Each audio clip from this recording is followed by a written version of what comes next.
Here we're in Palm Coast, Florida, and an interesting problem. This is a rental house. They actually rented it and they had to vacate the people because of the flood.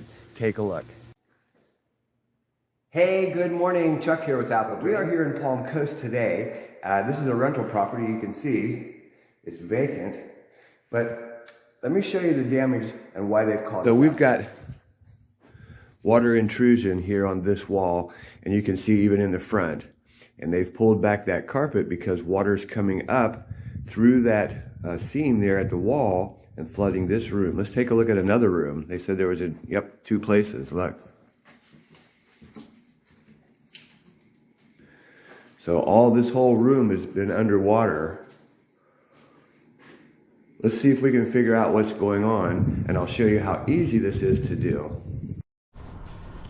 So really the first thing you should do is look around the outside of your home. Look at that foundation wall, and what I'm looking for are stress cracks. You see these stress cracks right here? You can see a little crack right here, but it's definitely cracked. See, that crack goes all the way down to the footer, down through that foundation wall. Downspouts are splashed out. They need to go underground.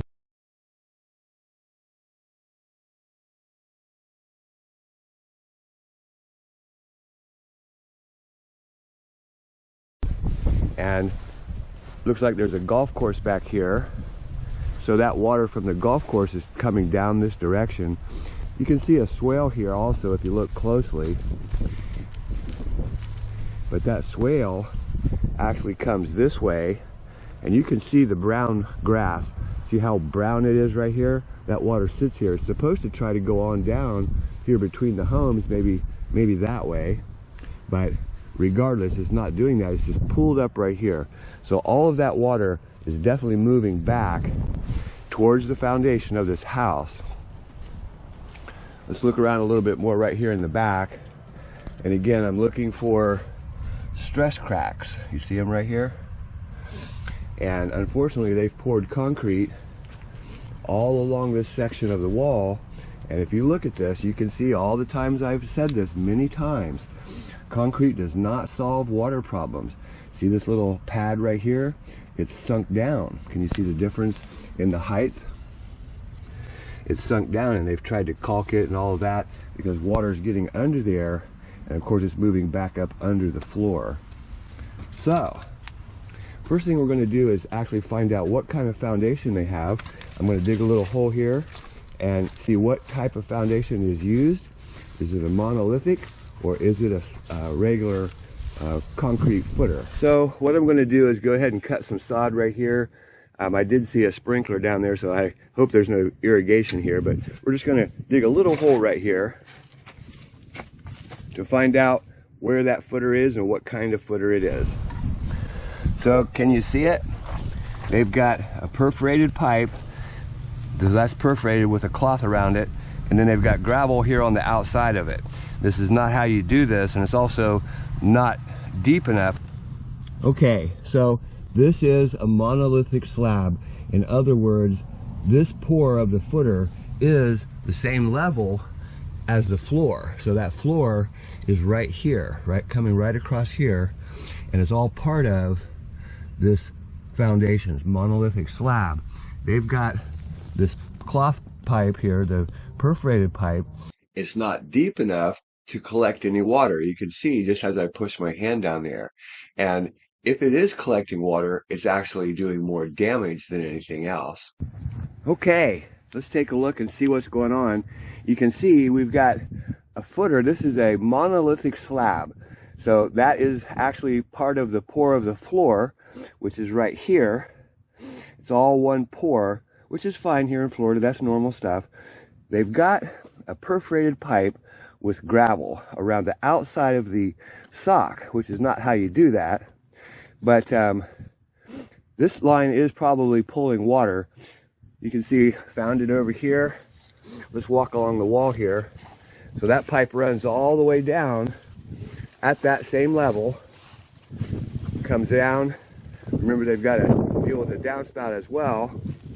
But you can see I found it over here. See that pipe and the sock around it?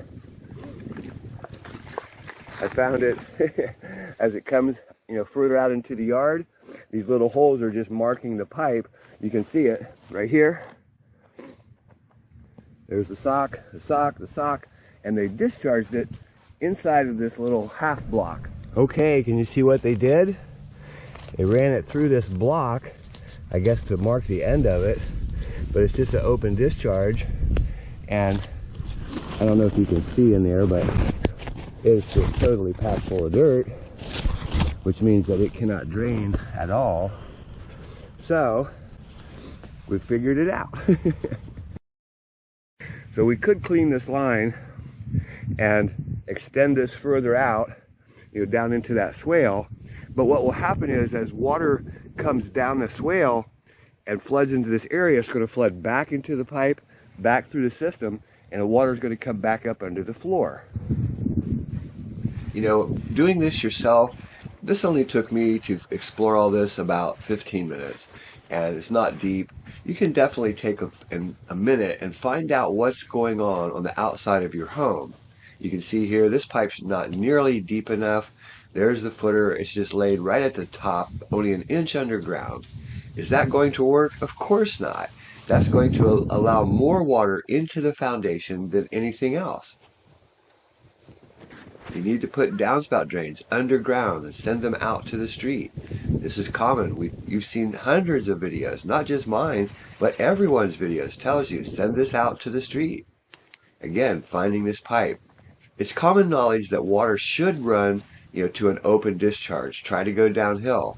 So if you think about where would this go, as you follow the line, you'll find evidence of where things go. This one came out and was totally underground, overgrown right there at the discharge.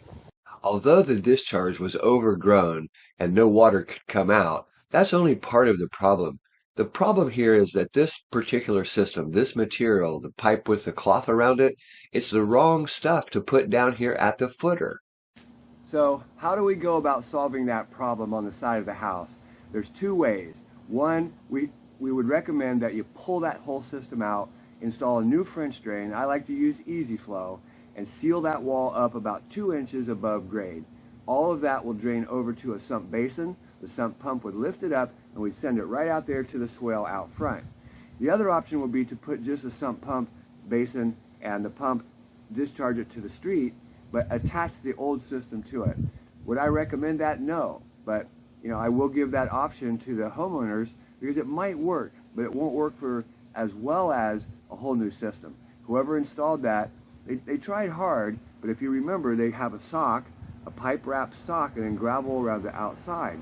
For some reason, here in Palm Coast, that is very common. I see it quite frequently here in Palm Coast. Might be from the builder, might be from a company that is doing all these jobs here, but it's the wrong way to do it. Hey, this is Chuck with Apple Drains, reminding you that if you believe you can do something, I guarantee you can do it. Have a great day.